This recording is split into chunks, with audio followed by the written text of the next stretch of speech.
HTML के माध्यम से आप कर सकते हैं। ये HTML के माध्यम से मेन इसका, और ये पूरा पूरा जितना पेज आपको डिस्प्ले कर रहा है ये सारे सारे इसको बोला जाता है बॉडी, ठीक है। और पूरा पूरा ये पेज बनाने के लिए HTML लैंग्वेज का प्रयोग किया जाता है। जैसा कि यहाँ पे आप देखेंगे डिफिनीशन में यही लिखा गया है कि HTML के माध्यम से हम क्या कर सकते हैं, इसमें वेब डिजाइनिंग कर सकते हैं। ये लैंग्वेज जो होता है ये दो एलिमेंट से मिल करके बने हुए हैं। जैसे यहाँ पे आप देखेंगे hyper text and markup language. कह रहा हाइपर टेक्स्ट डिफाइंड करता है किसी भी लिंक को। अब लिंक कैसे प्रयोग किए जाते हैं, आप लोगों ने MS वर्ड में भी देखा होगा। जैसे किसी भी प्रोग्राम को ओपन करने के लिए विंडो बटन प्रेस करेंगे और मान लीजिए हमने MS वर्ड को ओपन कर लिया। अब इसमें लिंक देने के लिए हम लोगों ने समझा था इंसर्ट में आकर के हाइपर लिंक। जैसे इस पर हम क्लिक करते थे, जिस किसी फाइल को हम लोग लिंक देना चाहते हैं, जैसे मान लीजिए हमने यहाँ पे अपना ही नाम लिख दिया, फिर कोई भी नाम आप लिख सकते हैं। नहीं लिखेंगे तो कंप्यूटर अपना नाम लिख देगा, कहाँ से आपने लोकेशन दिया हुआ है। अभी इसके बाद से हम किसी फाइल को ओपन करते हैं, जैसे डेस्कटॉप पे यदि हम चले जाते हैं तो डेस्कटॉप के कंडीशन में आप यहाँ पे आते हैं और सबसे पहले इस डॉक्यूमेंट पे क्लिक करेंगे, देखेंगे डेस्कटॉप। अब यहाँ पे जिसको भी आपको ओपन, जैसे एक्सेल को ओपन करना है, क्लिक कर दीजिए, ये एक लिंक बन जाएगा। लिंक ज्यादातर ब्लू कलर का होता है और नीचे अंडरलाइन होता है, ठीक है। अब यहाँ पे आप देखेंगे इस लिंक को खोलने के लिए आपको कंट्रोल बटन का प्रयोग करना पड़ता था। ऐसा हम लोग प्रयोग किए थे MS वर्ड के अंदर, ठीक है। तो इसके लिए हम लोग क्या करते हैं, कंट्रोल बटन प्रेस करेंगे और यहाँ पे क्लिक करेंगे तो ये हम लोगों का ओपन होकर के आ जाएगा, ठीक है। जो भी हमारा माइक्रोसॉफ्ट एक्सेल हो गया, वर्ड होगा, कोई भी प्रोग्राम होगा या इमेज होगा वो भी आ जाएगा। लेकिन ये देखेंगे ये कहीं ना कहीं किसी प्रोग्राम सोर्स सॉफ्टवेयर से ओपन कर रहे हैं। कौन सा सॉफ्टवेयर है, माइक्रोसॉफ्ट वर्ड के माध्यम से। हम चाहते ऐसा नहीं, एक लैंग्वेज सीखे और उस लैंग्वेज से ऐसा लिंक बनाए जिसके लिए जरूरत ही ना पड़े कंट्रोल की। यानी जितनी भी वेबसाइटें लोग बनाते हैं, वेबसाइटें, ठीक है, एप्लीकेशन बनाते हैं, उसमें जरूरत ही नहीं पड़ती है। हम लोगों को कभी भी देखिएगा जब कभी कोई त्योहार वार आता है, ठीक है, तो ज्यादातर या फिर 1 जनवरी के कंडीशन में जब आता है तो कहीं ना कहीं लिंक आता है, मोबाइल पे क्लिक करते हैं और डायरेक्ट ओपन हो जाता है ना। तो हम उस हिसाब से ही बनाने वाले हैं कि डायरेक्ट क्लिक करें और वो ओपन होकर के आ जाए। तो इसके लिए हम लोग यहाँ पे पढ़ने वाले हैं हाइपर टेक्स्ट मार्कअप लैंग्वेज, जिसको हम लोग बोलते हैं शॉर्ट में HTML के माध्यम से, इस लैंग्वेज के माध्यम से जो डिफाइन करते हैं टैग। जैसे हम लोग कभी कुछ चीजें लिखते हैं, मान लीजिए हम पढ़ रहे हैं तो यदि अल्फाबेट की कंडीशन में पढ़ते हैं, ठीक है, तो उसके अकॉर्डिंग या टेस्ट के अकॉर्डिंग हम लोग पढ़ते हैं, या नंबर जैसे टेबल 1 2 3 पढ़ते हैं। तो उसी तरीके से कह रहा है यदि आपको HTML पढ़ना होगा तो बार बार आपको टैग का नाम बोलना पड़ेगा। टैग, हर एलिमेंट टैग होता है। जैसे आप लोगों ने टैली के अंदर पढ़े थे ना 29 ग्रुप, याद आ रहा है, ठीक है, जिसमें आपका करंट लायबिलिटीज था, कैपिटल था आपका, है ना, फिक्स एसेट था, सेल्स अकाउंट था, परचेज, वो 29 आपने पढ़ा था, तभी जा करके कहीं ना कहीं आप टैली की एंट्री कर पा रहे थे। उसी तरीके से आपको HTML यदि आपको जानना है तो सब टैग जानना पड़ेगा, ठीक है। टैग के माध्यम से ही आप समझ पाएंगे, ठीक है, कि जितने भी एलिमेंट हम देते हैं उन टैग के माध्यम से। अभी देखिए जैसे मैंने स्ट्रेट लाइन सीधे सीधे लिखा है, हॉरिजॉन्टल लाइन। अब बात ही आ गई कि यदि हम लैंग्वेज सीखेंगे, हम चाहते हैं एक लाइन से दूसरी लाइन में आ जाए, तो बिना आप टैग दिए ना कभी दूसरी लाइन में नहीं आ पाएंगे, एक ही में लिखता जाएगा वो, ठीक है। तो टैग इसमें प्रयोग किए जाते हैं। कौन से टैग प्रयोग किए जाते हैं, किसके लिए लाइन ब्रेक करेंगे, अभी देखेंगे। इसमें मैंने रेड कलर लिखा है, यदि आपको रेड कलर लिखना होगा ना तो लैंग्वेज में आपको उसी हिसाब से लिखना होगा, तभी ये रेड करेगा, वरना कर ही नहीं पाएगा, ठीक है। तो टैग का बार बार आपको नाम चाहिए, उसे बोलते हैं हम लोग फॉन्ट कलर। यदि हम ब्रेक करते लाइन को, उसको बोलते हैं BR, ठीक है। हर एक आप देखेंगे टैग का नाम दिया गया। तो इसमें हम लोग ज्यादा से ज्यादा पढ़ने वाले हैं टैग। ये टैग जो होता है डिफाइन करता है स्ट्रक्चर को, उसके वेब पेज, यानी पूरे इंटरनेट वाले पेज जिसे हम लोग कहते हैं उसे वेब पेज कहते हैं। यदि इस वेब पेज में अभी जैसे मैंने गूगल को ओपन करके आपको यहाँ पे ये सारी चीज दिखा रहा, अब इस हिसाब से यहाँ पे एक ऐसे छोटा सा इसमें देखेंगे सर्च विंडो, यानी कि URL बनाया गया है, ठीक है, एड्रेस URL। इस तरह से कैसे बनेगा, कौन सी लैंग्वेज सीखेंगे, जरूरी नहीं कि HTML सीख करके सारे एप्लीकेशन हम कर ही लें। यदि आपको मोबाइल का एप्लीकेशन बनाना है ना तो फिर आपको HTML के साथ साथ आपको CSS के साथ साथ जावास्क्रिप्ट भी सीखना पड़ेगा, ठीक है। उससे एडवांस आपको पाइथन भी सीखना पड़ेगा, ठीक है। लेकिन सबसे बड़ा जो लैंग्वेज होता है वो C होता है। तो इस हिसाब से हम लोग को बहुत सारे लैंग्वेज सीखने होंगे। यदि हम अपनी जिंदगी आज सरवाइव करना चाहें तो हम लोग कभी एक भाषा, जैसे मान लो हमारी मातृभाषा तो हिंदी है ही है, कोई दिक्कत नहीं है, लेकिन कहीं ना कहीं कुछ चीजें सीखने के लिए हमको जरूरत पड़ती है इंग्लिश की। अब पता चले किसी और देश में चले गए या फिर दूसरे स्टेट में ही चले गए, ठीक, तो वो वहाँ की क्या भाषाएं हैं उसी तरीके से आपको सर्वाइव करने के लिए सीखना पड़ेगा। समझ रहे हो? जैसे आप मान लो चाइना में आप चले गए तो वहाँ की भी भाषाएं को सीखना पड़ेगा। बिना लैंग्वेज सीखे कभी सर्वाइव नहीं कर पाएंगे। तो वहाँ के कुछ समय लग सकता है। अब देखो कुछ समय का मतलब ये हो सकता है कि कोई भाषा सीखते सीखते कुछ ही दिन में सीख लेता है। ठीक है, हो सकता है 1 महीना, 2 महीना, 6 महीना, 1 साल। कुछ लोगों को पता चला ज़िंदगी भर भाषा सीखते रहते हैं, तब जाके कहीं डेवलप कर पाते हैं। तो आपको भाषा जितनी जल्दी सीख पाएगी, ये भी एक लैंग्वेज ही हम लोग सीखने वाले हैं एचटीएमएल। जितनी जल्दी सीख जाएंगे उतनी जल्दी सर्वाइव कर जाएंगे। यानी उतनी जल्दी हम लोग वेब पेज बना सकते हैं, इंटरनेट का पेज बना सकते हैं, डिजाइनिंग बना सकते हैं, गेम बना सकते हैं। ये सारी चीज़ें हम लोग इसके अंदर बना सकते हैं, लेकिन एक एक लैंग्वेज हमको सीखना पड़ेगा। समझ में आ रहा है? जैसे हिंदी हम लोगों ने सीखा, इंग्लिश सीखा, उर्दू सीखेंगे तभी तो बोल पाएंगे।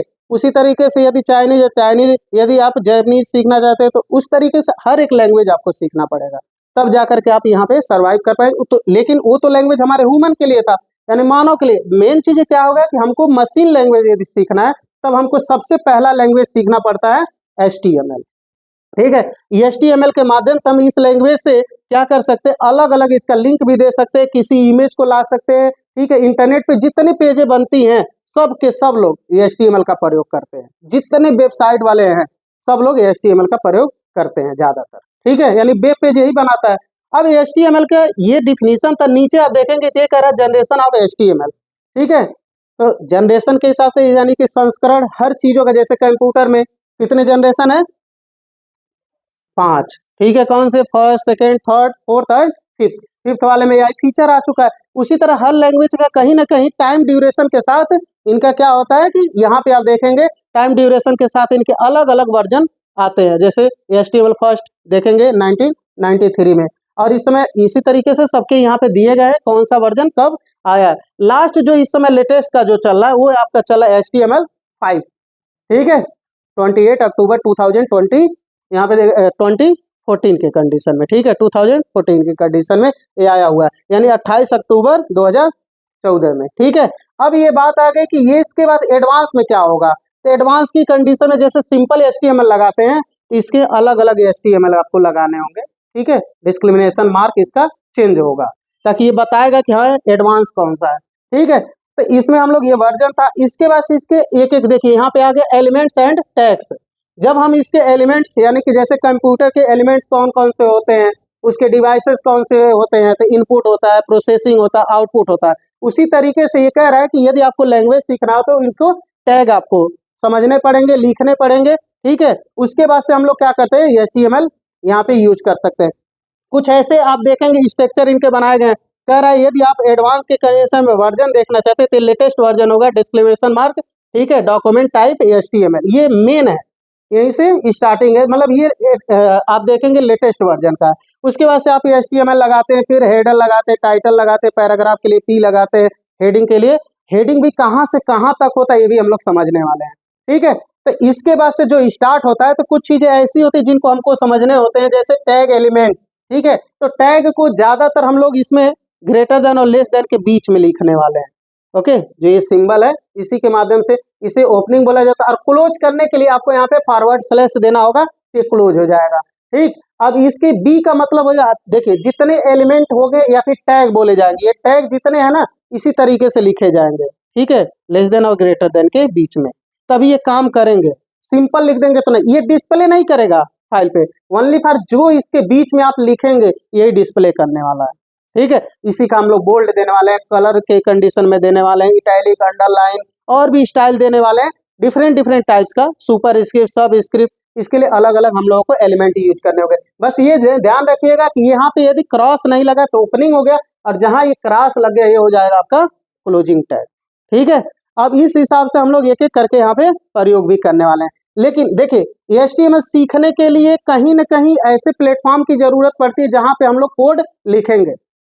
तो बेसिकली यदि आपके पास सॉफ्टवेयर नहीं है, ठीक है, तो कहीं ना कहीं जब हम विंडो इंस्टॉलेशन करते हैं तो उसके साथ साथ कुछ ऐसी चीजें होती है जो फ्री में मिलती है। जैसे आप देखेंगे पेंट ब्रश हो गया, नोट पैड हो गया, ठीक है, वर्ड पैड हो गया। ये कहीं ना कहीं MS ऑफिस नहीं, वर्ड, एक्सेल, पावर पॉइंट नहीं, लेकिन कहीं ना कहीं ये पहले से होते हैं। जैसे पेंट ब्रश ओपन करना होता है, भले ही आपके कंप्यूटर में ऑफिस नहीं पड़ा है फिर भी आप ओपन कर सकते हैं। ठीक है, यानी कि इसके अकॉर्डिंग आप जैसे यहाँ पे विंडो बटन प्रेस करेंगे और लिख देंगे यहाँ पे पेंट। इंटर करेंगे तो देखेंगे पेंट ओपन हो जाए। लेकिन अभी मैं क्या बताने वाला हूँ कि यदि सिंपल आपको टैग लिखना है तो इसके प्लेटफॉर्म में देखेंगे, वैसे बहुत पहले हम लोगों ने जब नोट पैड पढ़ा था तो उसका ज़्यादा वैल्यू हम लोगों ने नहीं समझा था। कारण क्योंकि देखिए यहाँ पे नोट पैड जब हम लोग पढ़ रहे थे इसको, तो ना तो इसमें देखेंगे कलर कर सकते थे और ना तो डिफरेंट डिफरेंट फॉन्ट साइज कर सकते थे। समझ में आ रहा है ना? जैसे हम यहाँ पे लिखे थे टेक्स्ट और यहाँ पे हमने लिख दिया डॉक्यूमेंट, ठीक है, ऐसे हमने लिख दिया।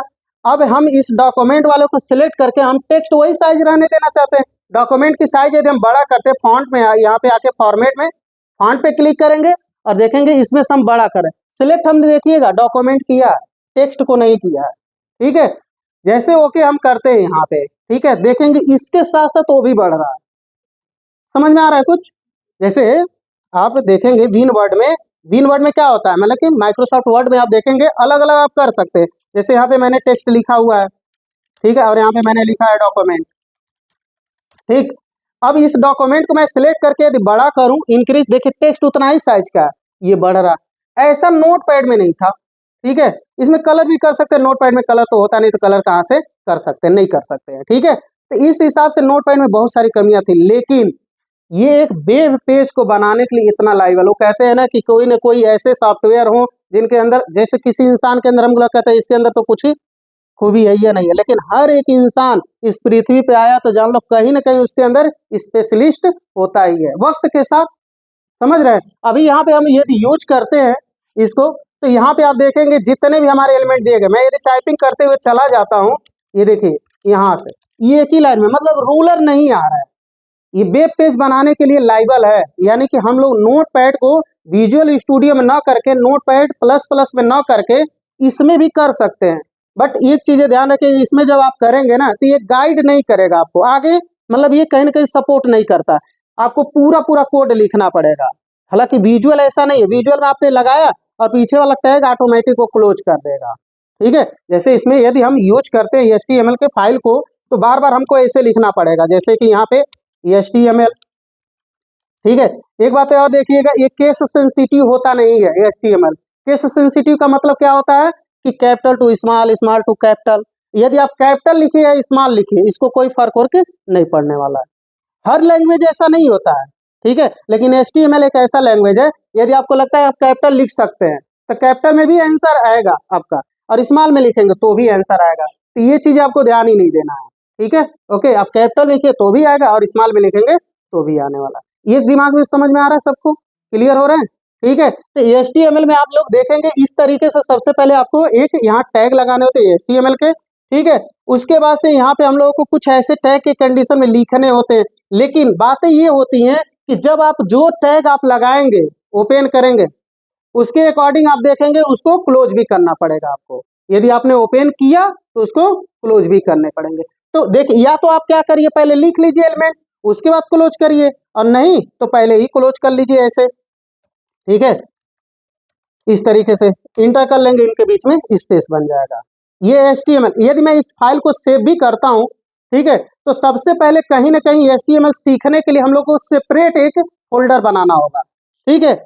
फोल्डर इसलिए बनाते हैं क्योंकि आप जितने भी फाइलें यूज करेंगे, पता नहीं कहाँ कहाँ फाइलें इसको रखने वाले हैं। तो अच्छा ये रहेगा कि आप कहीं ना कहीं लोकेशन देख करके, जैसे C drive, D drive, E drive में लोकेशन कहीं ना कहीं देख करके आप क्या करिए, वहां पे एक फोल्डर बना लेते हैं, ताकि जितनी हम लोग की HTML फाइल लगेगी वही उसी के अंदर सेव करने वाले हैं। समझ आ रहा है कुछ? ठीक है। वरना आपको डिफरेंट, जैसे हम लोग अभी सेव कर लेते हैं ना, तो बाय डिफॉल्ट ये कहाँ चला जाता है, डॉक्यूमेंट में। ज्यादातर कंप्यूटर के अंदर ये होता है कि जब किसी फाइल को हम लोग सेव करते तो कहाँ पहुंच जाएगा, वो डॉक्यूमेंट के अंदर। लेकिन यदि हम इसको सेव करने जा रहे हैं, जैसे Ctrl+S करेंगे, तो यहाँ पे लोकेशन पूछता है कि कहाँ इस फाइल को आपको सेव करना है, ठीक है। और जैसे आप लोग फिर से सुन लीजिएगा, यहाँ पे जब भी आप फाइल सेव करिएगा, यहाँ ध्यान दीजिएगा कि कहाँ पे ये सेव होने जा रहा है, तो डॉक्यूमेंट में जा रहा है। यदि मैं यहाँ पे डेस्कटॉप पे चाहूँ तो डेस्कटॉप में आ जाएगा, ठीक है। तो यहाँ पे हमको सिलेक्ट करना होगा डेस्कटॉप, ठीक है। तो एक बात और ध्यान रखिएगा, HTML सीखते समय, ठीक है, यहाँ से पूरे विंडो को मिनिमाइज करने के लिए विंडो के साथ D कर देते हैं। अब कहीं ना कहीं एक फोल्डर बना लीजिएगा। फोल्डर बनाने के लिए दो जगह छोड़ दीजिएगा, हालांकि बना सकते हैं लेकिन दो जगह इसलिए छोड़ने बोला, पहला तो ये कंप्यूटर का C ड्राइव छोड़ दीजिएगा, ठीक है, और दूसरा डेस्कटॉप, मतलब दो जगह मत बनाइएगा।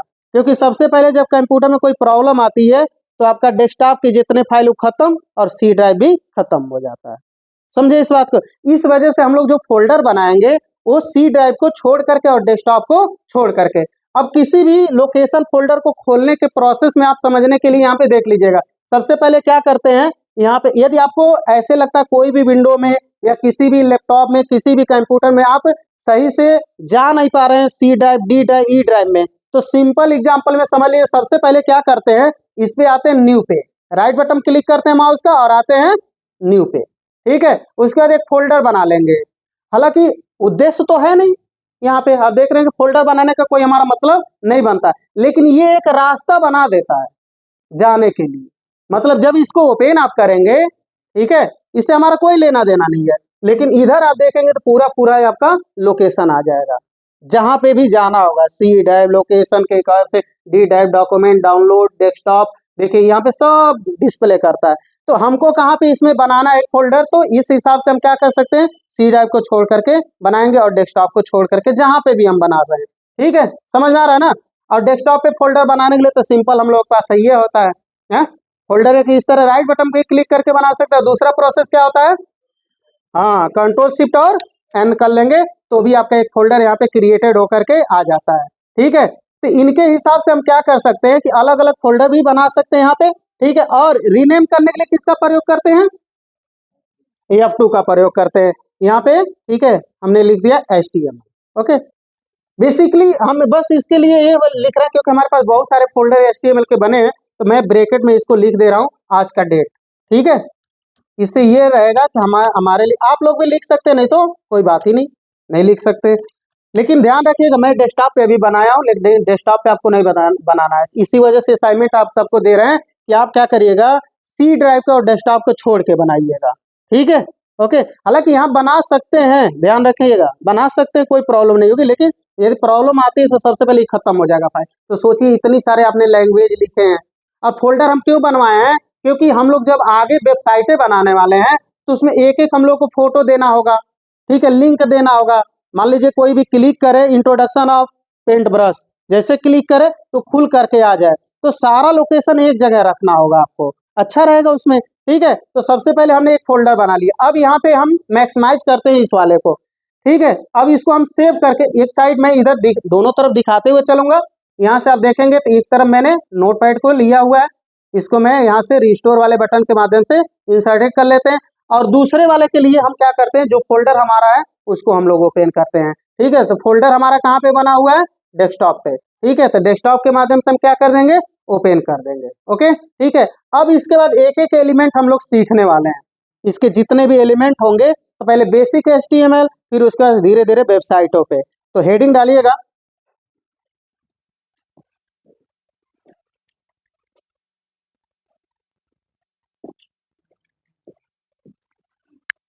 तो अभी हेडिंग आप लोगों ने डाला होगा फर्स्ट एग्जांपल ऑफ HTML के लिए। सबसे पहले इसमें ये कह रहा है कि देखिए आपको एक फोल्डर बनाना हो, जैसा अभी हमने दिखाया, तो हम लोगों ने अभी डेस्कटॉप पे बनाया, आप लोग डेस्कटॉप पे मत बनाइएगा। ठीक है, जैसे आप डेस्कटॉप लाने के विंडो प्लस D कर देंगे, तीसरी वाले फोल्डर के अंदर अब देखिए कोई भी फाइल हमारी हो और किस लोकेशन पे लेकर के हमको जाना है वो फाइल। ठीक है, तो जब हम लोग सेव करते हैं उसी समय ये हम लोगों से लोकेशन पूछता है। तो अभी हमारी डेस्कटॉप पे बनी हुई है, तो यहाँ पे ये फोल्डर डिस्प्ले करने चाहिए, तो जैसे हम इसमें नोटपैड को ओपन कर लेते हैं। ठीक है, जिसमें हम लोग कोड लिख रहे हैं, पहले आपको सिंपल बताते हैं नोटपैड में, फिर आपको बताएंगे विजुअल स्टूडियो में, फिर नोटपैड प्लस प्लस में, कई सारे ब्रैकेट में भी इनके प्रयोग किए जाते हैं।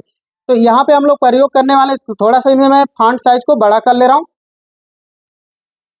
देखिए यहाँ से हम लोग सबसे पहले क्या करेंगे, एलिमेंट स्टार्ट करते हैं HTML। ठीक है, ये टैग हो जाएंगे, इसको हम क्लोज भी डायरेक्ट कर दे रहे हैं HTML। ठीक है, अब यहाँ पे जो चीजें हम लोग लिखेंगे, लेकिन इससे पहले हम लोगों के लिए कहीं न कहीं बॉडी डिफाइंड करना होगा। बॉडी मतलब क्या होता है, जैसे अभी हम लोग यहाँ पे देखे ही हैं, अभी फिर से समझ लीजिएगा। जब हम किसी भी वेब पेज को ओपन करते हैं, ठीक है, तो जो इसका मेन पेज पूरा डिस्प्ले करता है, ये पूरा पूरा जितना भी पेज दिख रहा है ना, ये पूरा ब्लैक, ये टोटल का टोटल कहलाता है बॉडी। ठीक है, ये मेन उसका हेड होता है। ओके, तो अभी हम लोगों की ये बॉडी डिफाइंड करना होगा, तो ये कहीं ना कहीं यूज करना होगा एक और यहाँ पे बॉडी, तो यहाँ पे हम लोग लिख देते हैं बॉडी। ठीक है, और इसको भी जितने टैग आप यूज करेंगे उतने को आपको बंद करना होगा, क्लोज करने होंगे। ठीक है, समझ आ रही बात? अभी इसमें हमने इंटर कर दिया। अभी मैं इस फाइल को बिना कुछ लिखे सेव करता हूं, कंट्रोल प्लस यस। अब यहाँ पे आप देखेंगे डिस्प्ले करेगा लोकेशन कहाँ पे आपको सेव करना है, तो आप यहाँ से देख सकते हैं पूरा पूरा ये ड्रैग करेंगे तो प्रॉपर आप देखेंगे यहाँ पे डेस्कटॉप भी दिख रहा है, तो हमारा डेस्कटॉप पे ही बना हुआ है। आप लोगों का देखेंगे सी टाइप डी टाइप में बना हुआ, तो यहाँ से लोकेशन सेलेक्ट कर लीजिएगा दिस पीसी में जा करके। ठीक है, तो हम डेस्कटॉप पे आते हैं और यहाँ पे देखेंगे यही वाली हमारी फोल्डर है। ठीक है, इस पे क्लिक कर लेंगे, बट यहाँ पे ध्यान रहे अभी इस फाइल को हम सेव करने से पहले इसको थोड़ा सा मैं यहाँ पे बता रहा था, इसको रिस्टोर कर लेते हैं। इस वेब पेज को क्लोज कर लेते हैं और इसको मैं इस साइड में रख लेता हूँ और ये वाली भी फोल्डर मैं ओपन करके साइड में रख लेता हूँ ताकि ये डिस्प्ले करता रहे कि कैसे फाइल हमारी सेव हो रही है। ये हमारा रहा नोटपैड। ठीक है, इसको मैंने क्या कर दिया, इसको रिसाइज कर सकते हैं यहाँ से जब दो एरो डिस्प्ले कर रहा, और यहाँ से हम कर देते हैं इसको रिसाइज। ठीक है, अब जैसे फाइल हम सेव करने जाएंगे कंट्रोल प्लस यस करते हैं, ये लोकेशन डिस्प्ले कर रहा, तो हम चले आते हैं डेस्कटॉप पे। डेस्कटॉप पे आने के बाद से इस फोल्डर पे क्लिक कर देंगे और जो नाम आपको देना है वो नाम दे दीजिए। लेकिन यहाँ बहुत बड़ी चीज एक बात ध्यान देनी होती है कि फाइल किस में सेव हो रहा है। जैसे अभी यहाँ पे मैं सिंपल दे देता हूँ, ठीक है, HTML कुछ हमने लगाया नहीं, या फिर सिंपल बस दे देते, जरूरी नहीं। यहाँ पे जैसे आप लगाएंगे तो आप देखेंगे ना ये सिंपल में ये इस तरीके से बन रहा है, यानी नोटपैड की ये फाइल बन जा रहा था। एक्चुअली में हम लोग नोटपैड तो पढ़ नहीं रहे, हम लोग पढ़ रहे हैं HTML, और HTML की फाइल में कहीं ना कहीं एक्सटेंशन फाइल नेम देने होते हैं। जैसे पेंट ब्रश का देखेंगे .bmp होता है, नोटपैड का .txt होता है, MS वर्ड का होता है आप देखेंगे .doc होता है ना, और नए वर्जन का .docx भी होता है, एक्सेल का देखेंगे XLS होता है ना। तो इस तरीके से HTML का .html होता है, यानी कि जब आप फाइल सेव करने जाएंगे तो आप क्या करेंगे, इस तरीके से मत सेव करिएगा वरना रन ही नहीं करेगी, तो नोटपैड में ही ओपन हो जाएगा। अब जैसे अब बात यहाँ पे ये आ गई कि मैंने इसको सेव भी कर दिया और नोटपैड में सेव कर दिया, इसको हमको क्या करना था HTML में। अब कंट्रोल यस करेंगे ना तो मांगवे नहीं करेगा नाम दूसरा, तब क्या करेंगे, हाँ ये नहीं, इसमें अपटेबल की कंडीशन नहीं, इसमें नहीं काम करता नोटपैड में। इसमें काम किससे करता है देखेंगे यहाँ पे, जब एडिट वाले में आकर के तो इसमें कह रहा है कि सेव एज की कंडीशन में, यहाँ पे फाइल में आकर के सेव एज की कंडीशन में आप देखेंगे तो यहाँ पे बता रहा है कि क्या होता है, कंट्रोल शिफ्ट और यस होता है। नोटपैड में ऐसा होता है, हालांकि MS वर्ड में होता है F12, ठीक है, एक्सेल में भी F12 होता है, बट इसमें आप देखेंगे क्या होता है, शिफ्ट के साथ यस देने होते हैं। ठीक है, अब कंट्रोल यस करेंगे तो ये क्या करेगा, उसी फाइल में सेव करता जाएगा, लेकिन हमको सेव एज करना है तो सेव एज पे क्लिक करेंगे, दोबारा आपसे नाम पूछेगा। अब देखिएगा इसमें एग्जांपल में हमने सिंपल लिखा, इसमें थोड़ा सा नाम ऐड कर देते 1, और एक बात ध्यान रखिएगा यहाँ पे हम क्या करेंगे, डॉट लगाएंगे HTML। और मैंने एक चीज और आपको सबको बताया कि देखो आप कैपिटल लिखिए या स्मॉल में लिखिए, इससे कोई फर्क नहीं पड़ने वाला। ठीक है, और यहाँ पे देख रहे हैं ना, आपको लिखना पड़ा, लेकिन अभी विजुअल में जब हम लोग प्रयोग करेंगे ना, यहाँ पे प्रॉपर आपको बनाया है लिखा, बस आपको सिलेक्ट करना होगा। ठीक है, तो सबसे पहले हम क्या करते हैं HTML और इसको कर लेते हैं यहाँ पे सेव। ठीक है, जैसे आप सेव करेंगे तो फाइल अब देखिएगा दोनों में डिफरेंस होगा। ये वाला आप देख रहे हैं ना, ये सिंपल में ऐसे आ रहा है नोटपैड, और ये क्या आ रहा है, इंटरनेट वाला ही आ रहा है। क्लियर है? अब इस फाइल को बड़ा करने के लिए यहाँ से भी हम लोग बड़ा करके देख सकते हैं। ठीक, देखिए दोनों में डिफरेंस है, नोटपैड का और ये देखेंगे इंटरनेट का बन गया HTML का। अब इस इंटरनेट वाले पेज को हम ओपन करते हैं, जैसे इस पे क्लिक करेंगे तो देखेंगे ये इंटरनेट वाला पेज हमारा ओपन होकर के आ गया। एक बात और है कि HTML को आपको पढ़ने के लिए इंटरनेट की आवश्यकता नहीं पड़ती है, वेब पेज खुलते हैं लेकिन इंटरनेट की जरूरत नहीं पड़ती है, नहीं कि इंटरनेट कनेक्शन होगा तभी हमारा वेब पेज खुलेगा। ठीक है, तो यहाँ पे हम क्या करते हैं, अभी देखिए मैंने कुछ ये बस लिखा नहीं, तो टैग है, टैग नहीं डिस्प्ले करेगा इस पे। ओके, तो इस वजह से हम करते क्या है, इसमें कुछ भी लिख लेते हैं, जैसे यहाँ पे हमने लिख दिया AVI कंप्यूटर। ठीक है, अब कंट्रोल प्लस यस कर लेते हैं। अब यहाँ पे F12 नहीं करेंगे, कंट्रोल यस, और इंटरनेट वाले पेज पे आप आएंगे तो यहाँ पे देखेंगे ऐसे सिंबल बना, इसे रिलोड कहते हैं। रिलोड करने के लिए या तो माउस से यहाँ क्लिक करिए, नहीं तो कीबोर्ड में F5 कर सकते हैं। ठीक है, समझ आ रही बात, F5 करेंगे तो भी, और नहीं तो रिलोड करेंगे तो भी, यहाँ पे देखेंगे ये आ जाएगा। ओके, जो चीजें मैंने इसके अंदर लिखा हुआ है। ओके, मैंने क्या कर दिया, यहाँ पे ध्यान दीजिएगा, मैंने यहाँ पे लिखा कुशीनगर। ठीक है, कंट्रोल यस करते हैं, मैंने दूसरी लाइन लिया है। ठीक है, उसके बाद से फिर यहाँ रिलोड करते हैं तो देखेंगे इस हिसाब से क्या आ रहा है, कुशीनगर उसके साइड में आ रहा है, हालांकि यहाँ पे नीचे नहीं। यदि मैं इसमें आ करके 2-3 इंटर करके यहाँ पे लिख दिया मैंने गोरखपुर। ठीक है, कंट्रोल यस करते हैं, फिर इसके बाद रिलोड करते हैं, तो भी आप देख रहे हैं उधर ही साइड में जा रहा, यानी कहीं ना कहीं इसके लिए हम लोगों को प्रयोग करना होगा टैग ब्रेक करने के लिए, और यही वाला हम लोगों ने डिफिनीशन भी आज लिखा हुआ है। यहाँ पे देखेंगे तो ये कह रहा था, ठीक है, बी आर टैग प्रयोग करने वाले हम लोग। जहां पे भी आप पैराग्राफ में या फिर लाइन में या फिर कहीं पे भी सेंटेंस में आपने बी आर लगा दिया, वो क्या करेगा, लाइन को ब्रेक कर देगा, लाइन को ब्रेक करके दे देगा। तो लगा करके देखते हैं कि वाकई में क्या लाइन को ब्रेक करता है। तो सबसे पहले हम क्या करते हैं, इस नोटपैड वाले फाइल को ओपन करते हैं और इनके बीच में यहाँ पे लगा लेते हैं बी आर। ठीक है, कंट्रोल यस कर लेते हैं, फिर इस वाली फाइल के आते हैं, इसमें रिलोड करके देखते हैं, तो आप देखेंगे प्रॉपर वो ब्रेक हो गया। अच्छा एक बार और है, यहाँ पे मैं जितना बी आर लगाना चाहूँ, ठीक है, इसको कॉपी भी कर सकते हैं आप, कंट्रोल सी, ठीक है, कंट्रोल वी कर लीजिए। ठीक है, हमने 4 बार कर लिया, कंट्रोल यस करते हैं, फिर यहाँ पे आकर के रिलोड करेंगे, तो देखेंगे उतनी गैपिंग देगा ये। ठीक है, तो समझ में आ रहा है। यदि हमको इनके जैसे कुशीनगर और गोरखपुर के बीच में यदि 2 लाइन इसमें चाहिए, हम क्या करेंगे, यहीं पे लगा देंगे बी आर। ठीक है, कंट्रोल यस कर लेंगे, देखेंगे वो ब्रेक हो जाएगा। इनके बीच में कितनी स्पेस, इससे मतलब नहीं है, मेन चीज टैग से होता है। यदि मैं इसको बिल्कुल पास में लिख दूं ऐसे, ठीक है, तो भी कोई फर्क नहीं पड़ने वाला, जब तक कि हम बी आर नहीं लगाएंगे। बी आर यदि लगाएंगे तो क्या हो जाएगा, ये लाइन ब्रेक हो जाएगी। जैसे यहाँ पे हम यदि इंसर्ट करके पहले भी आप दे सकते हैं, ठीक है, बी आर यहाँ पे, और उसके बाद से यहाँ से क्या लिखते हैं, कोई भी एड्रेस हम यहाँ पे लिख देते हैं, लखनऊ। कंट्रोल यस करते हैं, फिर उसके बाद से रिलोड कर लेंगे, तो देखेंगे यहाँ पे आपका आ जाएगा। तो बी आर समझ में आया, ब्रेक होता है। ये सिंपल बिल्कुल है, मतलब अभी हम लोग बेसिक सीख रहे हैं इस वजह से। ठीक है, तो बेसिक के कंडीशन में हम लोग ये छोटे छोटे नॉलेज लेना बहुत जरूरी है, तब हम धीरे धीरे कहाँ बढ़ेंगे, एडवांस के तरफ। समझ में आ रहा बात। तो अभी ये बी आर टैग था, जिनको आपको कहीं ना कहीं लिख करके एक बार लैब में कंप्लीट करिएगा, फिर कल के डेट में हम लोग इससे एडवांस बढ़ते हुए चलेंगे, डेली कुछ ना कुछ इसमें नया करते हुए चलेंगे। ओके, ठीक है, ये नोट कर लीजिएगा, और लैब में इसको प्रैक्टिकल भी आपको करना है। ठीक।